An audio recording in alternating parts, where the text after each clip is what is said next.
Hi, a few weeks ago I created a short video just talking about some of the experiences I had with suspected COVID-19. Suspected because at the moment we're still not currently testing, so I think people are only getting tested if they end up in hospital with critical conditions. But just comparing my symptoms with peers and friends of mine that were kind of going through a similar experience, it very much aligned with what we've been shown via the media and the news and advice from 111 and doctors, etc.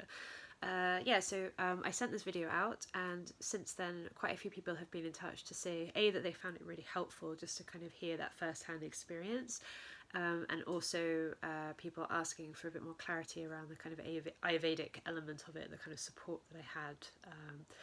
And so I thought I'd just do another short video just to kind of delve a little bit deeper into that. So in terms of the symptoms I felt, I was already quite tired and run down. I think I'd been working probably too hard for too long, and hadn't been following my own advice in terms of well-being, and as a result of that I think my immune system was already quite low, and there was a real kind of sense of exhaustion and rundown. And so when the symptoms started to appear, which were very mild initially, I think I found it hard to kind of acknowledge them or accept them to be symptoms. So I just kind of carried on as per normal. But they started to manifest as just a tiredness and a very kind of light cough, a kind of dry, irregular cough, but I don't normally have those symptoms, so I probably should have identified those earlier. And then as they kind of progressed, I felt a little bit more tired. I started to develop a slight fever, but it was coming in ebbs and flows. So there were times where I started to feel quite ill and started to question whether there was something wrong or whether I had, whether it was corona. And there were other times where I felt quite well and kind of brushed it all aside as if it wasn't anything, and maybe I was making a fuss about nothing. And that was quite interesting because the people I was speaking to all had similar experiences of these ebbs and flows, and feeling quite strong symptoms and then nothing at all. And it was quite confusing and conflicting, and I think it created a lot more uncertainty and anxiety around the illness. And then the symptoms started to develop and seemed to increase in severity. So I think what I would notice most, or upon reflection, I think what really stood out most for me was the exhaustion and the tightness in the chest and the breathing. I think, the exhaustion and the high fever and things like that, I've had that before with other illnesses, with other experiences of flu, and I was okay with that. Like, I think I would have been very comfortable to just kind of, work through that on my own. But with the tightness in the chest and the difficulty breathing, that generated an extraordinary level of anxiety and fear, I think, which probably is exacerbated by the climate that we're in, and also exacerbated by the fact that I felt like there was no real support around. So at the time that I started to experience symptoms, which is about 2.5, 3 weeks ago now, they were very clear about there being no support via the GP, via 111. 111 was available, but it was a really long waiting list to get through, so you were referred to the online symptom tracker, and advice from them was just to self-isolate and ride it out, basically. And I felt a little bit lost about that. So I'm not normally someone that would go to a doctor. I tend to kind of weather my illnesses as best I can. But there was a lot of fear around the breath. There was a lot of kind of anxiety around it. It went in ebbs and flows, but late into the evening, that was when it seemed to become its worst. And I would just prop myself up with cushions, which someone had advised me to do, and just spent the whole night awake just trying to breathe.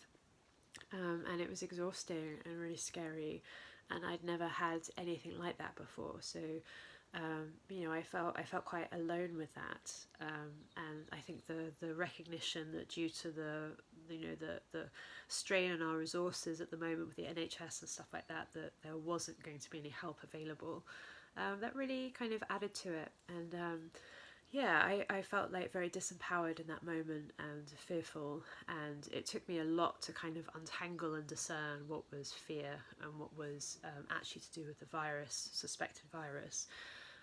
So that was the kind of area that I was most affected by, and I think I still kind of have a little bit of discomfort when I think about it now, because it was, it had a big impact on me, and created a lot of fear.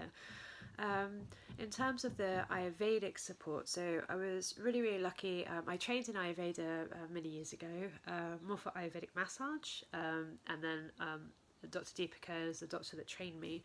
And it's this incredible science that has been around for thousands of years, and it's all about the kind of, the way of life and being in harmony with our constitution, our doshic constitution, and it's something that has served me so well, and I think it has something, such a resonance about it, that I think could really help us in terms of maintaining a better sense of well-being and health in our day-to-day lives.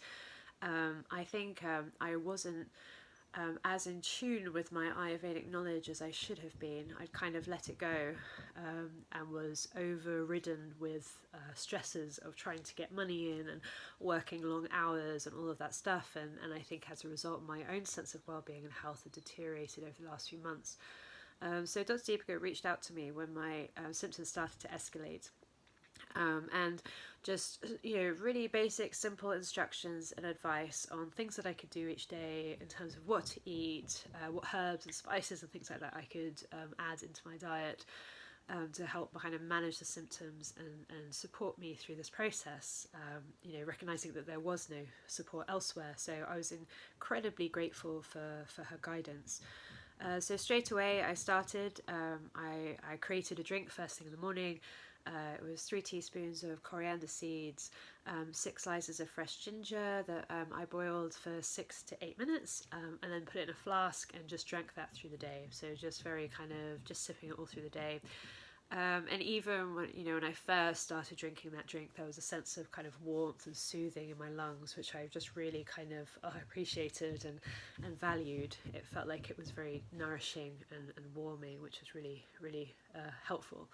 And then I also had ginger, lime and honey concoction that I made up in bulk, and then had it after 2 meals every day with hot water. It was quite a potent mixture of those ingredients. And within a day, I noticed that my cough actually kind of got a little bit worse initially, but the difference being is it was no longer a dry cough. I was actually starting to cough something up. And it was this kind of liquid. It was not like anything I've ever experienced before. It was kind of like a kind of chemical tasting liquid, and there was quite a lot of it, and so for all over the night I basically coughed that up. Felt quite a lot of nausea and things like that. I felt a real sense of things coming up out of my system, which was actually a relief. So as soon as that kind of water had cleaned out of my lungs, I felt a lot more calmer, a lot more grounded, and there was a part of me that just kind of knew that I would be okay after that. I felt like what was ahead of me, even though it's still been quite a long process of recovery, I still have a little bit of a cough left. I still feel quite tired, can't overexert myself, and having to take each day as it comes, but there was definitely a sense of feeling more comfortable in myself and confident that I'd be okay. And in terms of diet and things like that, so just eating dal and rice porridge and soups and things like that, very simple, warm, cooked food. Didn't want any snacks, didn't need any snacks in between. It felt just like a very simple, very nurturing, very kind of nourishing routine that kind of supported me through that process. So that was about 2.5 weeks ago now, and I am now going for walks every day. Feeling the sun on my skin has been really helpful. Gentle walking, so I'm not kind of overexerting myself, and trying to be very patient with that. Starting to sleep a lot better now as well, and feeling a lot brighter in myself, a lot happier in myself. I feel like I really want to take this opportunity to start again, to recalibrate what's important to me, and to make sure that I really am putting my well-being first, to make sure that I'm fully healed, and have a lot more strength. there was an element of frustration about kind of how slow this process has been, wanting to get out and help people, and kind of feeling frustrated with myself and not having a strong enough immune system to kind of, you know, fight it as well as I could have, and all of these things. But that's kind of past now, and I just feel this acceptance about it, and kind of appreciative and grateful for this opportunity to really kind of reassess where I'm at, and being really mindful through this process. I feel more inclined to delve more deeply again into my Ayurvedic studies, because, you know, I could really experience the value and benefit of it, and would definitely recommend that support to other people. I know there can be some skepticism about alternative approaches right now, and I totally understand that. But I also feel like there's just something so empowering about, you know, making use of things that are, you know, that are accessible to us, and having that kind of process each day. So for me, I found it really empowering just to have those directions, those instructions on, you know, making my drink every day, making this little concoction that I could feel was helping my body. And it didn't at any point kind of undermine or devalue or invalidate any kind of like the Western approach or anything like that. I didn't feel like it was putting me in any kind of risk, or it felt like it was really helping me, and I feel really grateful for that. So I hope that by sharing this, it offers support and help for other people. I know that it's a really scary time, and the sense of disempowerment and hopelessness creates a lot of that anxiety and fear that makes the whole kind of breathing process even more difficult. So I hope this helps in some way. Thank you.